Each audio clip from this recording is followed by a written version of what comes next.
ለምን ስምሽ ካፋቸው እንደማይጠፋ ታውቂያለሽ? ግሩፕ ሜሴጅ ላይ ስምሽ ይነሳል፣ ቪዲዮ ኮል ላይ ስምሽ ይነሳል። በየድግስ ቤቱ እየሄዱ ስምሽን ያነሳሉ፣ ያጠፋሉ፣ ስለአንቺ ብዙ ያወራሉ። ያለ ስምሽን ይሰጡሻል። ለምን እንደሆነ ታውቂያለሽ? ተቀይረሻላ። እኔ ከዚህ ሀሜት ወጥቻለሁ፣ አስመሳይ መሆን አልችልበትም፣ እናንተን አልፈልግም ብለሽ እርግፍ አድርገሽ ትተሻቸዋላ። ምክንያቱ ከነሱ ጋር መጨማለቅ፣ ከነሱ ጋር ወሬ መቀባበል አልወደድሽማ። መቀየር ስለመረጥ ይናደዳሉ፣ ይቃጠላሉ። ምንድነው የሚያደርጉት? አንደኛ ዘመቻ የሚወስዱ ስምሽን ነው የሚያጠፉት። እውነቱንም ውሸቱን እየቀላቀሉ ውሸት እውነት እያስመሰሉ ሰው ማሳመንና አንቺ በየሄድሽበት መንገድ እንጀራ መዝጋት የሆነ ነገር ለማድረግ ስትሞክሪ ማጨለም ይሞክራሉ፣ ግን አያሸንፉ። አንቺ ነሽ አሸናፊ። አስመሳይ ሰው ብዙ ሰው ይከበዋል፣ ብዙ ሰው ይወደዋል። ሀቀኛና ህይወቱ ለመቀየር የሚጥር ትክክለኛ መንገድ የሚሄድ ግን ብቻውን ነውና አይዞሽ፣ ብቻዬን ነኝ እንዳትይ።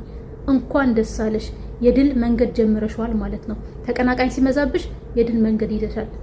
ጠላት ሲበዛብሽ የድል መንገድ መራመድ ጀምረሻልና እንኳን ደስ አለሽ። በጣም ነው የምወዳችሁ፣ በጣም ነው ማከብራችሁ። የተባረከ ምሽት ይሁንላችሁ።